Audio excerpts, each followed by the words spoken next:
talent bana micro ya bana ba 4 ans baleli na micro ba situation na bango et ça vraiment est passé na bango bazalo la na biso di bambuko na lisumi na yo oko lo baté lo ba pesa mon ami pesa mon voilà oui ça m'a manqué de partager tout ce qu'on partageait na bande qu'on a biso tout ça na loso tu as 2 sacs à l'eau, tu as un sac à sémoule, tu as un peu de biscuit pour na banon et puis bah jus, na ba bidon na biso ya oui, et puis tu as na ma papa pour na bande qu'on a biso. Avec classe pour bien dans la classe parce qu'on a biso. Ouais, je parce qu'on a biso. Waza mutema elusungi mutema boboto parce qu'on a dossier na soutien na bango ba ubaza la mutema malamu parce qu'on a oh balanda biso tosenga o bakozala capable ya koparticiper na biso babeza na biso bako aider. On a servi vraiment la présence na bino et makanga makasi. Il nous laisse le temps de faire nos bagages et de tout mener. Nzambe na bonzambe lola yezofuta bien aimé dans le Seigneur. Un grand merci na bino nyonso to bozola na biso tika ite nzama lola mona bino ba obo benga rabiso. En tout cas to pesi bino merci. Toza quelque part na zanga morote na zana ma concert Rebecca Miezi bien aimé dans le Seigneur na compte ya site na bino la voix céleste. Et si kani to loba ke bonzambe kitana loyo pe na maloba simana onto ya ko ba ke nzamba boy. To quoi de ce soir pilo les ofota bien aimé dans le Seigneur to yana cadre ya lisa ici to dana sœur de boy Rebecca shalom sœur Rebecca Shalom papa les filles ça va na biso ni bazola na biso a to kosani bote na bande kunyo so bazola na biso de partout to ekota la bande ko na biso ba leki na biso ba orphelin na commune ya Mongafula to ekomemela bango mwa mukie o nzamba pesa ki atusha ki mutema ndeko moko apesa ki bango yango to ekotikela bango en tout cas bien aimé bozola na biso ezali kanisi moko ya malamu makasi na bano bazola na biso de partout et Seigneur ko aider ba oyo bana na kacha pasi bien aimé dans le Seigneur lola ezofuta ONG lola ezofuta na bano bazola na biso soki ozali na bakisi ozali na mo aide ozali na posa ke non osunga bandeko oyo ke bazana ngo dans les besoins awa na Kinshasa ba numéro na biso ezana ko contacter biso otindi to somi pe to lakisi yango na bilili bien aimé dans le Seigneur ndeko na biso journaliste azan sœur Rebecca ye muntu akoma kozala kosala nyonso wana bien aimé dans le Seigneur et là ateki otina mbongo ekoza ke na bandeko bazana kata hôpital ya bana ba mama ye mona ba klinga liema bazo kufa likolo ya kozanga bakisi likolo ya ba traitement okope otina bakisi to kende na agent to bakisi na yo omoni pe ndenge tozo ke otikela bandeko oyo ke bakomi pene ya kokufa likolo ya kozanga ba moyen ya bakisi na mama ye mbande bazo ko va mena likolo ya kisi ya 200 francs 500 ba novargine bien aimé to ko pe okende pe ko tala aux di canisnet to ke otala ba mama bazana ba déjà na ba âge avancé ba veuve orphelin oui na ba 11 de otindi to ke no kotala ba ndaka ba orphelin te oyo di kanisi ezali ndeko mo ada touché na émission c'est na biso Rebecca ça y la fois passée na bande ko ndinga mona histoire bande ko bazali touché bana mike bakimi bazali suna banda te ba bengana ye bango soki pona kendo ki soki pona nini bien aimé ndeko wana il a été touché na komo ya serre na biso Lydie Mwamba depuis Afrique du Sud na Cape Town na Afrique du Sud c'est Lydie Mwamba a été touché à mon émission non frère Alvin na tima contribution nanga ya on est tozo qui bien aimé et servi bisna ba déplacement pe to somi ndamu ya babilo ko ezawana selon makoki c'est Rebecca de to yoko tala bando na biso ya Ophelina c'est Rebecca okope ko bakisa lido ba mo c'est Rebecca. Oui en tout cas ouais. Déjà, je remercie la sœur Lydie Mwamba pour ta contribution. Et bien que grâce à toi, moi li papa, moi l'osso, moi soukali, moi sucré à comme la moi le cocolia, moi biscuit, moi semoule. Donc grâce à l'oko et au PC, donc t'as pas mbolo bisiko zali. Donc merci beaucoup. Et puis oignon so bazolanda biso ticket t'as pas mbola bino. Yo pe osa toucher aux pour ça qu'on soutenir bana oyo. Bazozanga m so loko ko imaginer t'aime sou li panaton côté ozanga m so loko mukie. touché. Donc si tu es vraiment touché, tu peux envoyer ton aide, ton ça l'émission, te soutenir bango. Et nous signalons que si nous faisons ça, ce n'est pas pour nous. Ce n'est vraiment pas parce que tout le monde a que non bisonde banalité. Tout ça là parce que nous voulons que bateau pe bazali, bazali banda bazolanda biso bazala touché ba aider bana oyo. Donc le coup maison akai pa nzambe. Mukomoro nani na sala ka émission na bana wana na nini so yoki ba situation de vie na bango ko ndima te, tu vois, il y a des autres marathons boyem ce type quoi allié l'autre côté allié été batamboula non makolongulu, donc ils n'ont rien de grave. Mais alors qu'il y a des gens qui bazo dispensaires, on a n'importe quoi, on a pas distraction, on a pas bar et tout, alors qu'il y a des enfants à aider. Donc vous qui nous suivez de partout, pensez vraiment à ces enfants, pensez vraiment à ces pauvres enfants. Le Seigneur va vraiment vous bénir.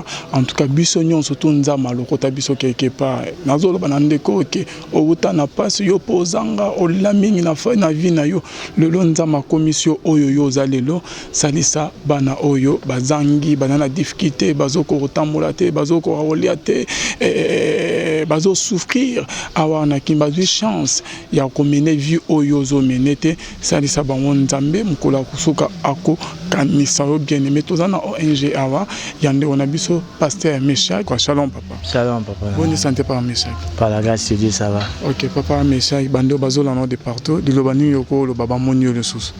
Bon, on appelle ici Nzambe merci, puis on appelle ici bande réunion merci. Balinga biso na musika pe basambela pona biso na musika basotena biso na musika année asike bandaki malgré tout ça été en mona na te mais Nzambe c'est plutôt sangana tout monde na sulelo ndé na pesi bango nyonso merci na pesi Nzambe na merci.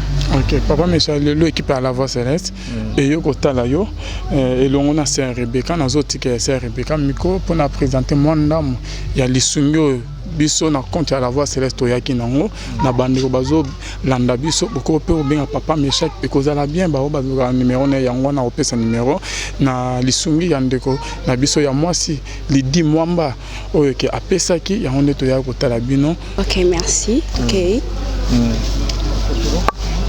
Jonathan.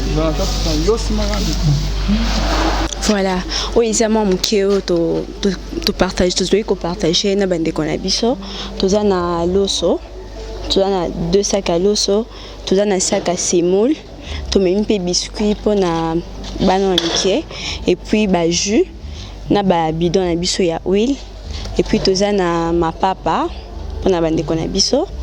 Donc yango yo, puis to zonge pa papa.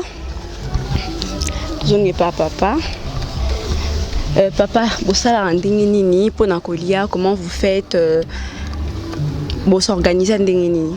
Ah kolia nzamba sunga biso. Maré ngana sarabatu nous ne sommes pas les orphelins, nous sommes les amis de Jésus. Amen. Donc étant les amis de Jésus, nzamba sunga biso to vivre étant amis à Jésus. Donc les loboro zanga melo vozanga te. Amen. Donc nzamba sala biso ngolo et puis bato ba ebinga na lingara te ba benga bana nga les orphelins. Ils sont les amis de Jésus et puis to vivre en famille. Donc so voyez pour y ba faut avoir la maman va pas vina na ba tout mususu mais n'importe qui a habité. Tu peux ba ba on était ici to fana na ndaro bana ya famille. On sera bimi azima quelque chose à raisonner baninga to sangi situlé na muke penzamba opesa nga to pesa to sungana na muke bamba bandeko église so sunga par la grâce de Dieu quand même to vivre. OK, c'est ça. Merci beaucoup. Ah, ce que j'aime bien elona se bana bana ngai atanza la bakino senga te to lali to komisi nzambe to ça ce qui moi lo ba ezati mais to ça moi mikolo ba tout ça bana bazana bango normal bazo benga na bana ba classe bazana normal tozali par la grâce de Dieu. Papa bana batangaka bana bazotanga bango nyonso te sona binyonso na lekisi nyonso te ndambo watanga te. Mais papa na nga pe na tourner to lobi ke bo sali pe moi mikolo bo sali moi mikolo bozolia te ou comment? Ah mikolo pe dozo moi mikolo pe ndozo sentir moi lo sa pembe ele kanango c'est normal. Mais na moni yo na bana ya miko makasi bazana âge nini?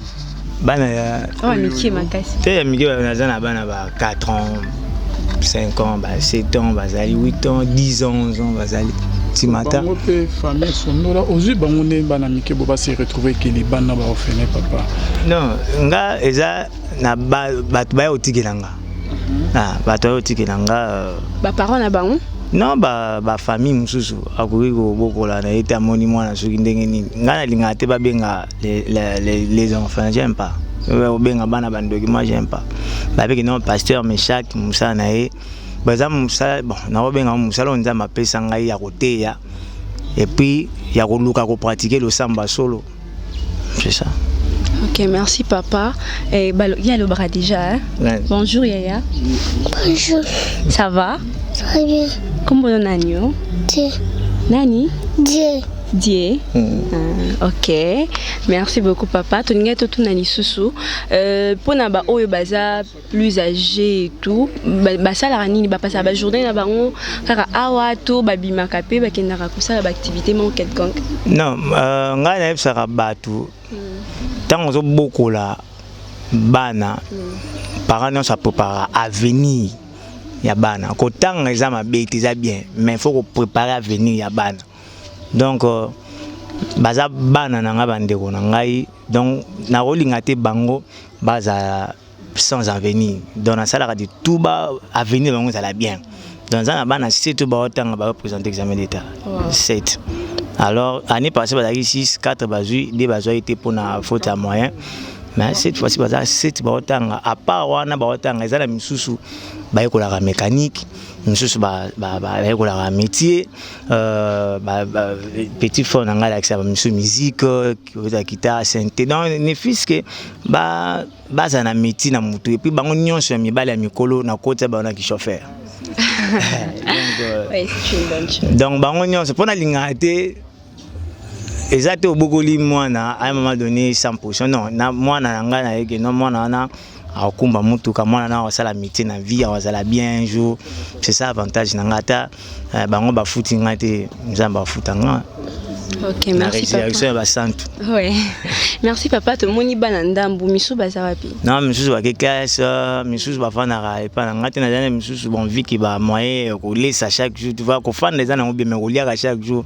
Misu na zongi sa bango na ba famille ba yoka mate ya ba zwa conscience ya ko bomba bana bandima ko récupérer bana misu mais de loin na landa ba minerval ko futa ba problème à santé na landaka misu pe ba mama église ba zo ba charge na bango. Monsieur qui va classe. Ok. Est-ce que papa part qu'il y a des difficultés ni sous beaucoup tanana on a musala ouais. Bon. Musa doza musala nzambe. De bana makambo doza. On a makambo yo disant. Na makambo na bakisa pe parce que papa Michak au sala raté. Oui. Skoyo kondima charge ya munene boye lisungeza te suchemuriza te ozo baka kinzama kosala mikole uti kolekana bovanda kinzala na banda kola la bongo kola mukabongo ozo monter que tu te fais souffrir yo mo reposo faire souffrir banangol sumakasi. Non pas au moni loko soki déjà on met ça dans la vocation na yo ngai na ba photo marqué différence na ba païen za na ba païen bazana lisanga ba bomba bana pona koloka ba aide ngaluka na sala te po ba aider ba pesa soki ndenge ni na senga na luka na profiter na s'enrichir na soki ndenge ni non j'ai fait ça par rapport à koloka ko pratiquer la vraie religion alors bana na nga pe bango moko ba comprendre sens yango dans nazana bi évangéliste nazana batei donc ce qui sengi bate ya bate ya et sengi ba modérer donc na lakisa bango nzela ya nzambe alors na rolo bate que lokola ko ça les atténuités na za minuit non moi na tofango bien pour na bien za dou et agréable bana na ba sangani sika moko wana nzamba fungola lola donc nzamba fungola lola mais wo bisa bana oui toyo kabango na yeah. Yende Yaya. Ok. Bonjour Yaya. Bonjour. Baby si biso ta Yaya ba senior so. Yaya bana. Ça va Yaya c'est présenté bande ko Holanda ba bayi bayi. Moi c'est Léa. Léa? Oui. Léa nani? Léa Timba. Yeah, donc yo c'est que yo tout prend encadrer mais ça rende pas na yo hein. Oui. Et pas non. Ya yo passer la journée non ko sala nini? Na école. Otangaka? Ouais puis boy. Natanga na limité. Ah bon? Des monga fula limité. Aux transport. Oui. Pour une école de musique, vous avez une école de musique, vous avez une école de musique. C'est mon père qui a voulu ça. Ah, ok, c'est bien dans ces cas. Yaya, caméra en haut et au batébé, Bazolando, qu'est-ce que tu peux dire à tous ceux qui te suivent en ce moment? Oh, Balanda Bisso. Tous ces gens, oh, Barosa capable de participer à Bisso. Ba besoin na biso bako aider pépère na biso pour nde azabon amutu moko apena musala te o bako linga basunga basungi problème ezate. Amen ma sœur. Bonjour Yaya na moni de Komobali. Bonjour. Bonjour. Yes qui bosse artiste. Ouais. Yes solo wana. Artiste ça la rani. Ma betara batterie drum. Wow. On apprendre à guitare à base. Et maintenant nazo tanga dans la 6e année biologie chimie.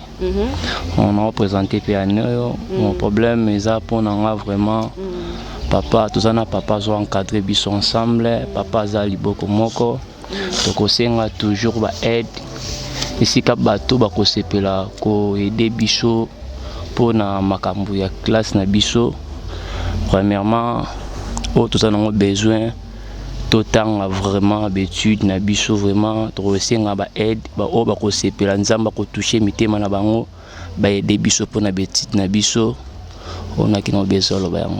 Merci à Yopé Sikomboté hein. Comment on a musée Meshak. L'artiste. Meshak. L'artiste. Ah papa le bien c'est un doiné on doit papa c'est que vous les fils chéris des papas hein. Oui. Ok frère Meshak toi il pas de connaître biso mususu et peut-être Monica Suki bien bois stylé hein. Papa yo posa artiste. Tu es un artiste te. Yo zanani papa pesa combo. Comment on a titi? Comment on a titi un chauffeur. Un chauffeur. Au Kumbara déjà tous en formation. Nous avons des formations à 6 ans au Kumbara déjà. Ah ok papa yo tanga kanté hein. Tinga tanga te. OK.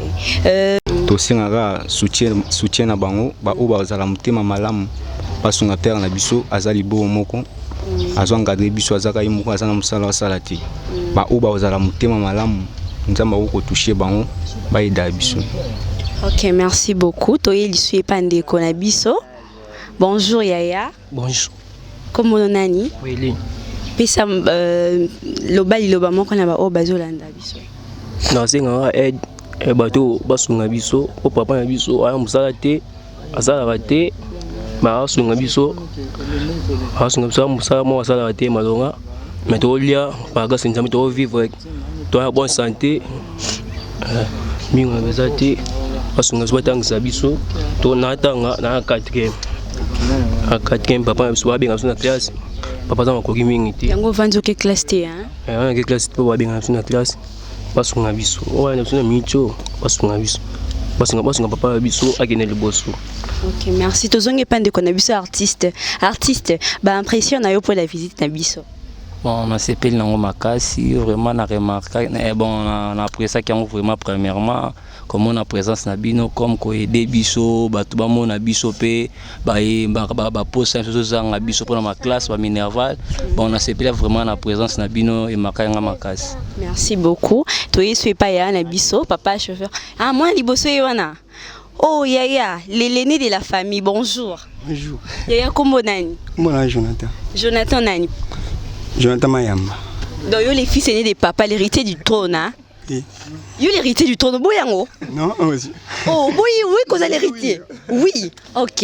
L'héritier du trône, lobi ni pour la bande connaître sur Holanda yo. Ah, na bande ko banda biso na moment na lobi kaka. To singa ga lisungi. Neza papa otanga sabana 6e, baza 7. Baza 7 mbonga 17 so basenga ki na mona moko $100. Ça $50. Na minute papa zata na 10 francs moko te. Bao baza mutema ya lusungi mutema boboto basunga poto wana posa bango nyonso batanga pe basilisa ano pe bazwa po izape sengo na biso soto moni bana biso nyonso o batanga ka bazwi eza sengo na biso o to senga kaka lisungi. Ok, merci beaucoup. Yayo Pepe, ça m'impressionne pour la visite. Nasepeli makasi. Tokaki boyal lobby dimanche. Ok, merci. Je crois que tu connais presque Nasuka, mais au lobby c'est bana bisote, bana 4 ans, bana 4 ans. Oui, à l'âge de 4 ans. Oko lo banini. Ok, yoko lo banini. Voilà, bandeko bazola na biso tine bozo mo bana 4 ans. Yo monto aux grâce ya okola na famille. Et là, na monsieur parents basundola bango na âge bana 4 bien-aimés dans le Seigneur, abandonnés par leur famille. Bazo se retrouver libanda na habité. Tosani binomo boyo ki ndenge bandeko baleli na micro so boko kota pena ba en contact bosunga bango ekozala bien makasi bien aimé boyebi ba histoire na ba très bien ba mapaso ba bango tamona musée to yama ya na ba émission mais botana ba na micro ya ba na ba 4 ans baleli na micro ba situation na bango et ça vraiment est passé na bane obaza la na biso di ba beaucoup suna. Merci beaucoup na sœur Lydie Mwamba depuis l'Afrique d'ici na Cape Town na lisungi na yo. Oko loba te, loba pesambote. Pesambote. Ako loba te. Bongo yo meka. Bon, Gardel. Ok, Gardel, olobi na bani bazolanda yo. Gardel, oda musika papa, musika maman, on s'est retrouvé libanais lo ni noko loba. Ah, voilà. Nous sommes arrivés à la fin de notre émission, bien-aimés dans le Seigneur. Tokomi Nasuka, en tout cas, Zamalola Mona Binonyonso, Amona, les frères Papi Kongenda, l'homme de Simangolo, Oyazobim, Salbom Yasika, qui verra Jésus. Et non, qui verra Jésus, non, qui sera sauvé. Album Otozeze, ya frère Papi Kongenda, Motema Mama Sylvie Wachini, Kuna na Suisse, na Chaux de Fond.